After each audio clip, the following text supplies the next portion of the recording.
Jesus, o maior professor de todos os tempos. Por que eles, até hoje, na época, chamavam de Rabi, e hoje a gente continua chamando Jesus de mestre? Por quê? Qual era a pedagogia que norteava Jesus? Se ele era professor, ele também era pedagogo. Quem é o mestre e por que era chamado assim? Acompanhe.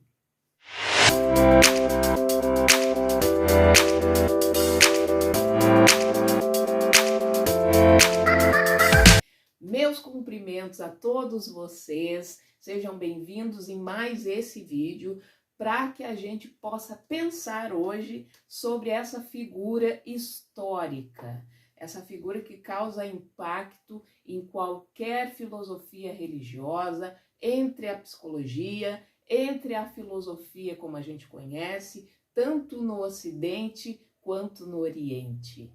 Esse grande profeta para os islamismos, para os hinduístas, para os budistas, essa grande figura divina que rege tudo, no espiritismo, por exemplo, na Umbanda e no catolicismo é o Senhor de tudo. Jesus. Jesus, para nós, também dentro da minha filosofia religiosa, ele é o pedagogo. Porque pedagogia é caminho, gente. Sempre que nós pensarmos em pedagogia ou na figura do pedagogo, nós podemos pensar e refletir sobre esse conceito de pedagogia como o caminho para o ensino e o pedagogo, o estudioso do caminho, do melhor caminho que se pode percorrer a partir da necessidade daquele que precisa ser orientado, educado, certo? Deixa eu lembrar uma coisa que vimos no vídeo anterior, que educação é hábito e exercício. O bem pode ser ensinado. E Jesus, sabendo disso, veio à Terra para nos mostrar qual é o caminho. Como pedagogo, ele estuda esse caminho e estuda onde, em que lugar, quais são as pessoas que ele vai falar. E ele faz isso o tempo todo, certo? Então Jesus, é bom que a gente entenda que tem um projeto. Ele vem com um projeto, ele não vem a esmo, gente. Jesus tem um projeto, só que o projeto de Jesus é muito além da vida que se leva. Ele observa a vida que se leva e a partir disso, a partir dos nossos sofrimentos, a partir do que a gente sabe e a partir também do que nós já entendemos, ele traça um projeto de ensino. Então, gente, Jesus, pensando nisso, ele ensina em todo lugar. Todo momento para Jesus é oportuno para que se deixe uma lição, para que se faça quem está ouvindo o mestre refletir. E o que acontece? As pessoas, naquela época, eles se ocupavam muito com o trabalho, com a coisa muito prática, e os cultos religiosos, a religião norteava a vida das pessoas naquela época, certo? A política e a economia não se compreendia muito bem, se deixava na posse daqueles que regiam o império pela força. Então nós estamos falando de legisladores, mas legisladores da guerra, com poder, que mandavam nas pessoas. E que tinham como aliados, sim, já os cultuadores da divindade. Em específico, os judeus, os doutores da lei, eles eram aliados, o governo tinha eles como aliados, porque era muito mais fácil controlar as pessoas a partir daquilo que elas não compreendem. Mera coincidência com os dias de hoje, tá? Então, controlando elas a partir do que elas não conhecem, e automaticamente o povo se submetia a isso. Como eu não conheço, eu não controlo, então eu me submeto. Na religião não era diferente, a divindade não era conhecida, não era reflexionada, não era pensada, não era para todos. Os doutores da lei detinham isso. O que acontece com Jesus? Ele vem para todos. Ele ensina em todo lugar. Ele ensina nas ruas. Ele ensina no meio da multidão. E aproveitando o meio da multidão, quando ele envolve magneticamente as pessoas, ele senta. Isso era um método. Jesus sentava. Primeiro, quando ele sentava, as pessoas sentavam junto. Sabiam que ali vinha alguma coisa. Quando ele caminhava com a dinâmica das pessoas, envolvendo elas, representando que ele também caminhava junto com elas e partilhava daquela dinâmica, às vezes sofrida, às vezes atropelada. E muitas vezes a gente vê passar Jesus no templo, conversando com os doutores da lei, ou os doutores da lei indo até ele.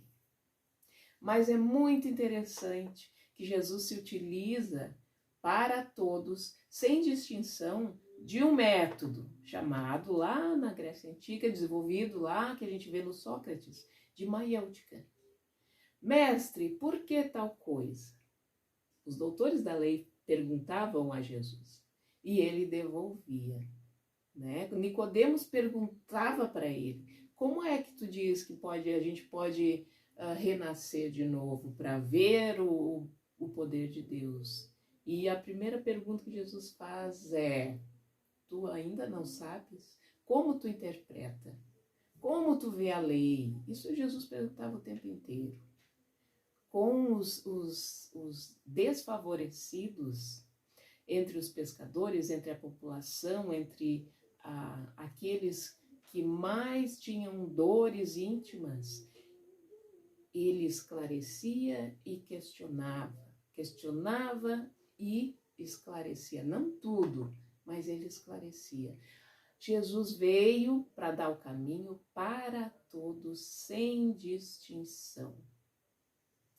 Inclusive, na frente de Pilatos, Pilatos pergunta a ele, e nessa última fase derradeira dele, conhecida entre nós, ele devolve com a outra pergunta, devolve para o outro a decisão e a reflexão. Outro método pedagógico de Jesus é a questão de fornecer uma orientação para toda a gente. E nisso ele conversa com todos, ele conversa com pessoas que têm poder, ele conversa com os pescadores, ele conversa com aqueles ditos ladrões, corruptos, ele conversa com aqueles que são designados excluídos de cidades inimigas, ele conversa lá com os samaritanos, ele conversa com todos. O que ele mostra? Qual é a pedagogia dele? Que ele é humilde, que o ensino é para todos e que ele não se coloca como um grande mestre que vai lá no templo, como os fariseus, e discorria sobre a vida futura, sobre o reino de Deus. Ele falava para todos, a todos era ofertado a oportunidade de reflexão, de alívio, de raciocínio, fé e razão. Sempre.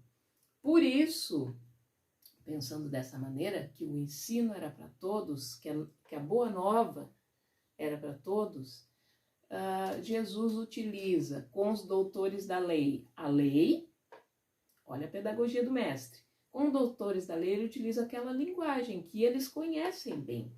Se conhecia muito bem a lei, porque mais ou menos entre 6 e 7 anos, entre os judeus homens, se ia para o templo começar a se estudar a lei. Então, Jesus utiliza com doutores do templo esta linguagem conforme o que está escrito na lei, por isso ele pergunta tanto: como a entendes? Em alguns diálogos.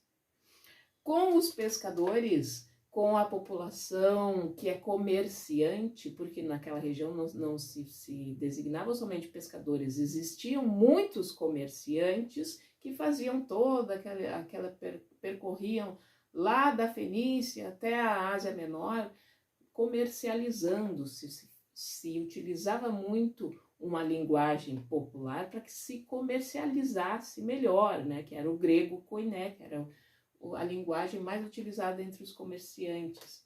Jesus também falava esse tipo de grego para se inteirar e se introduzir entre essa população. E nessa população, que ele utilizava muito contos, histórias, que tinham tudo aquilo que eles faziam. Tudo aquilo que acontecia durante o dia, que eles passavam durante o dia, que acontecia no íntimo de cada um, com a dúvida de cada um, ele pegava e transformava em histórias. Então, Jesus, para essa população, se utilizava de parábolas, de passagens, né? De histórias. Descia um homem de Jericó para Jerusalém, né? Histórias, parábola do grão de mostarda, parábola dos talentos, histórias, para que esse povo conseguisse dar significado para aquilo que ele falava. Ele tinha método, né? E entre os discípulos, aqueles que conviviam com ele salientava não só o discurso, mas a prática. A prática. Os discípulos tinham uma lição de observar a teoria e observar a prática. Por isso eram seguidores dele. Eles observavam como se faz, como se fala e como se faz. Eu estou dizendo como se faz, agora eu vou e faço. Então, entre os discípulos, ele praticava a exemplificação. E entre eles mesmo, a prática era constante. Um exemplo, o lava-pés. Ele fala ali naquele discurso sobre humildade e mostra imediatamente, lavando os pés de todos, porque tinha algumas práticas vindo lá também mesclada com o hinduísmo, em que os pés se sauda o outro pelos pés, dizendo: eu sou pequeno e eu te reconheço também grande, mas eu aqui agora, diante de ti, reconheço a tua divindade e me curvo. Então Jesus lava os pés dos discípulos, mostrando na prática o que é ser humilde. Outra questão muito interessante é que Jesus veio para todos, mas ele não excluía aqueles mais corruptos, mais banidos. Inclusive trouxe para a sua agremiação pessoas que eram corruptas. Por exemplo, alguns dos discípulos eram muito brigões, destemperados. Nós temos aí o exemplo do Simão Pedro.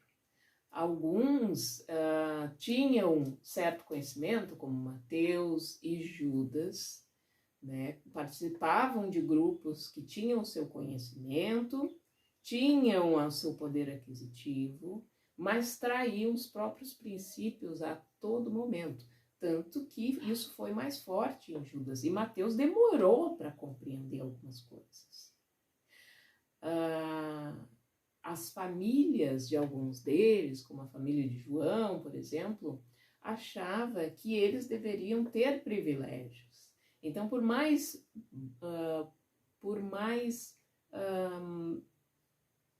seres que buscavam se tornar bons, eles tinham os seus defeitos muito aflorados. E João mesmo questionava, né? Ele vai ter privilégio? Eu vou sentar à tua direita?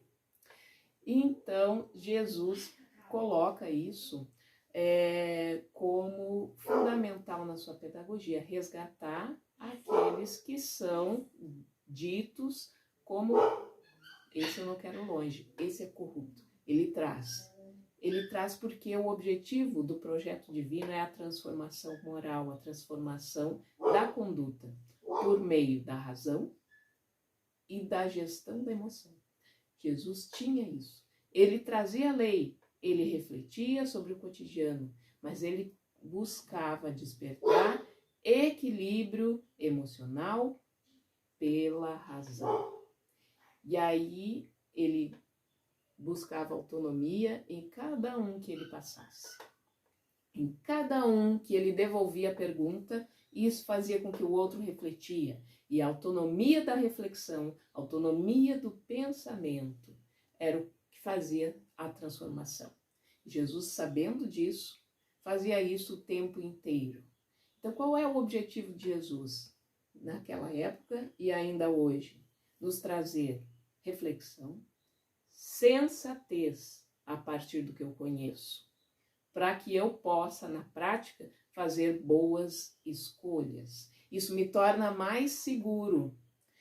Isso desperta em mim algumas virtudes que nem mesmo eu conheço. E era isso que Jesus faz hoje e fazia na época. Ainda mais num povo endurecido, gente. Né? Teria que ser muito trabalhada a questão da exemplificação e da reflexão. Da exemplificação e da reflexão. E aí Jesus, naquela época,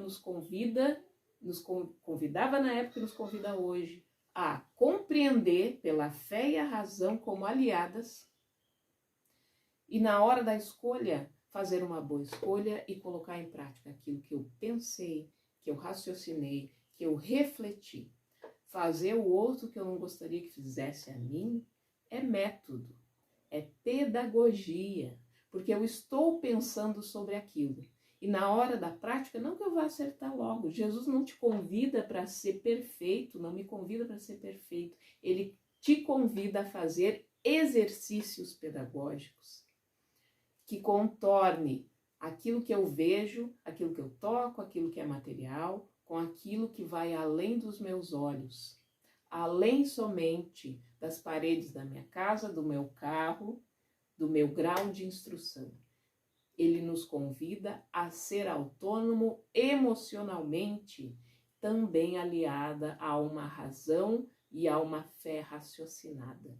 Ele ensina que tudo pode ter a segunda chance, que existe um ser maior que rege tudo e que ele não é punitivo.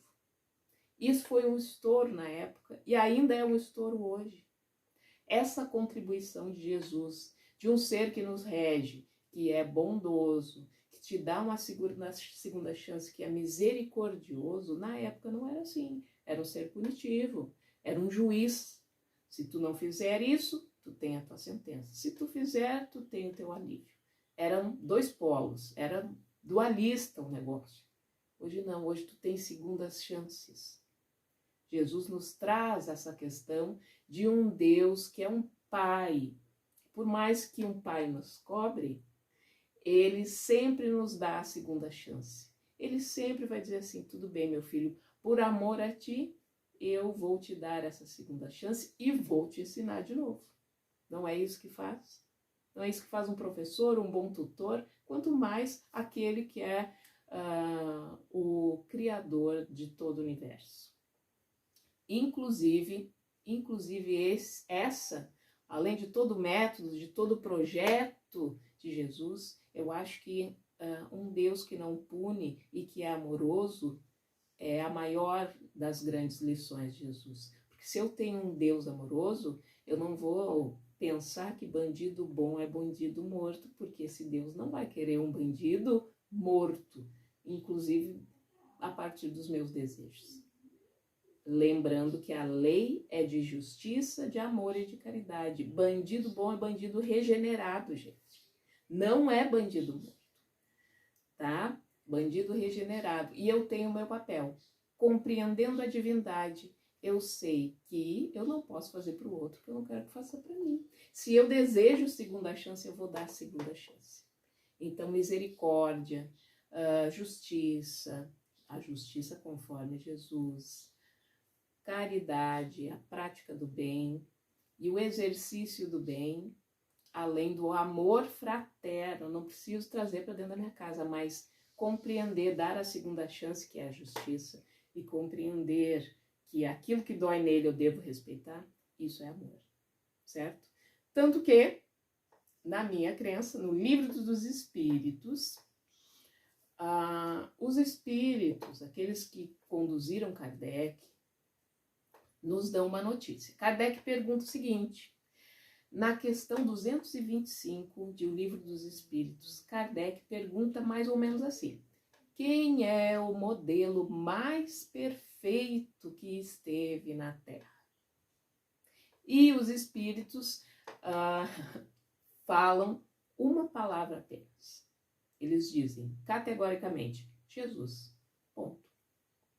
Esse é o modelo mais perfeito. Esse é o mestre, aquele que ensina o tempo todo sem distinção, a todos, a todos. Ensina caridade, ensina justiça, ensina amor, ensina reflexão, autonomia, equilíbrio entre razão e emoção, além de uma fé naquilo que rege tudo e que a vida vai muito mais além do que aquele carro bonito que eu tenho na garagem ou a minha conta farta ou o meu doutorando ou doutorado, certo? Jesus é além, por isso ele é o Rabi, por isso ele é o mestre, porque ele sabe todos os caminhos. Eu sou o caminho da verdade e da vida, certo? Olha a proposição aí. Certo, gente? Então esse vídeo fica aqui falando um pouquinho sobre Jesus de uma forma bem ampla. Falar de Jesus é sempre é muito bom, mas requer muito aprofundamento. Esse vídeo só dá um toque para que a gente pense sobre Jesus, da forma como ele deve ser visto, como um grande pedagogo, certo? Então, espero que tenham gostado e até o próximo.